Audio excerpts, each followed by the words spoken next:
All right, for today's Spec Corvette project, I'm going to go ahead and install the G-Stream spoiler on what is now the blue car. This is what I think is the second revision of this G-Stream spoiler. A little bit different than the version I have on the other car right now. So some notable things that are upgraded is we've got like a super nice, very pretty glossy finish on the spoiler itself. The other one is more flat. And then as I take a look at the mounting plates, the front edges are a little bit rounded. I don't know that it makes a huge material difference, but the original version are squared off. So just I think a more well-finished product at this point. So anyway, this is not too big of a deal to install.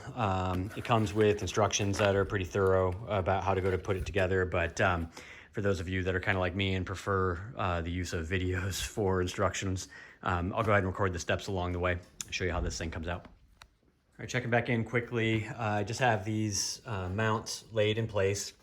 A couple things to note are that there are two different mount templates. So the ones that go on the outside are a little bit longer than the ones that go on the inside, right? So you've got an inside pair and then you've got an outside pair.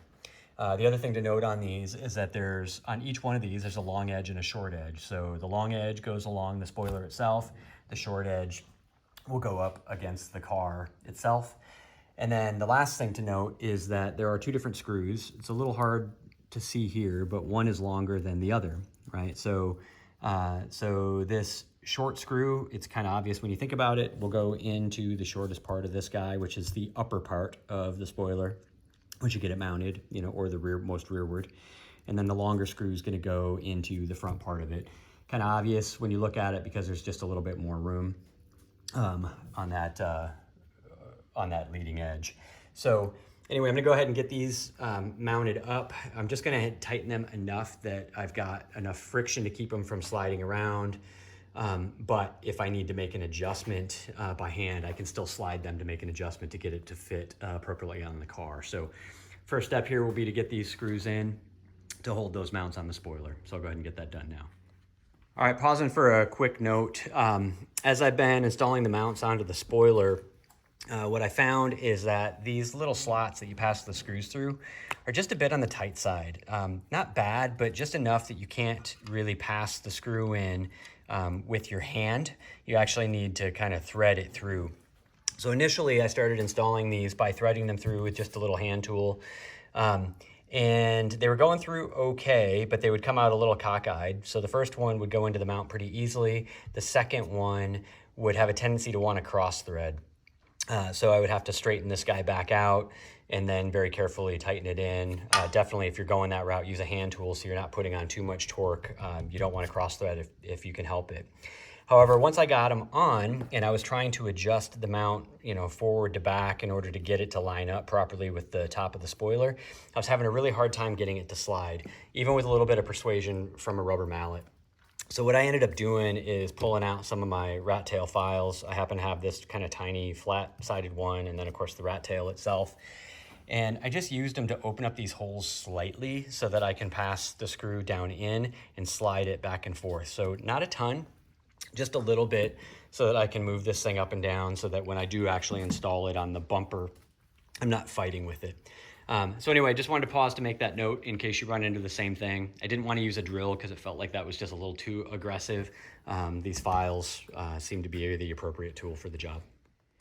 All right, checking back in. I went ahead and laid down tape, basically where those little mounting fins go on the spoiler. Got it all oriented.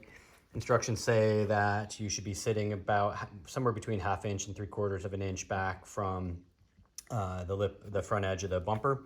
So basically I just went ahead and put in a little line there about 1/2 inch on both.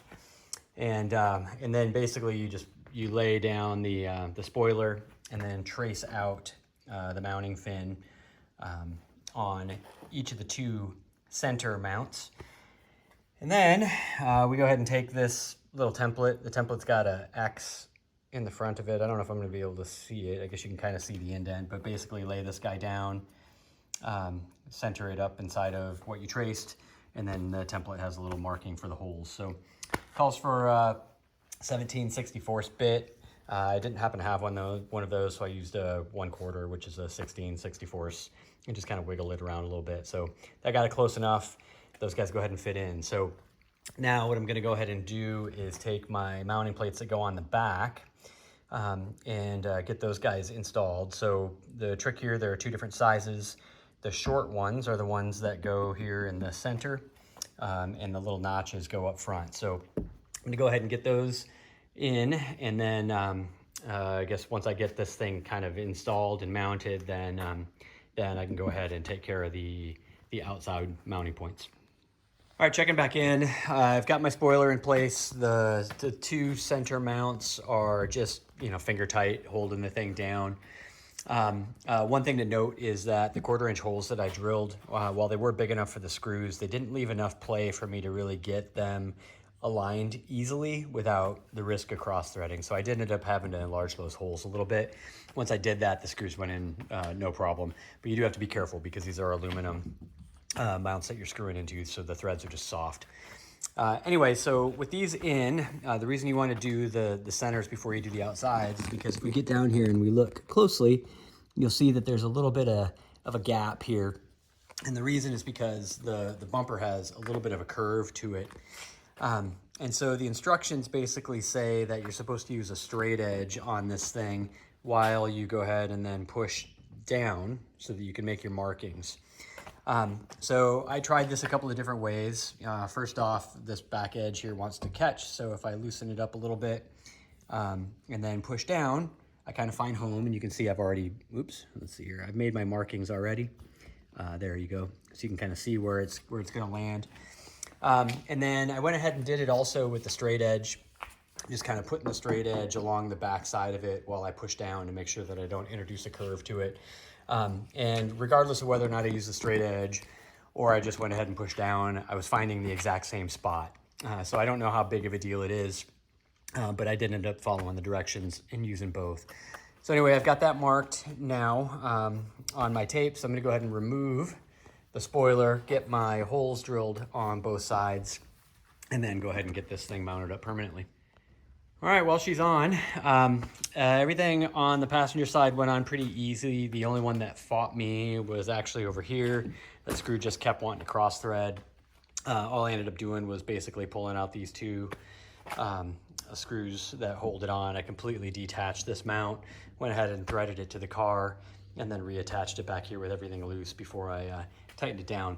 Then just went ahead and got everything aligned to match the bumper nicely, and tightened everything up, so it's good to go. If you haven't driven with one of these yet, although they're very small, they make a pretty big difference in the amount of rear downforce, much more than you would expect. So if you're planning a track day just after, maybe just plan on making some adjustments to your suspension after adding this. What I found when I first put it on the other car was that it planted the rear end so much that I was pushing all over the place. So I had to do some pretty dramatic adjustments to my suspension setup in order to get the car to feel balanced again.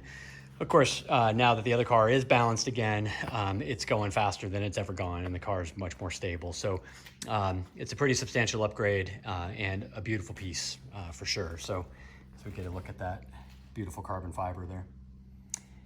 Anyway, all right, on to the next project.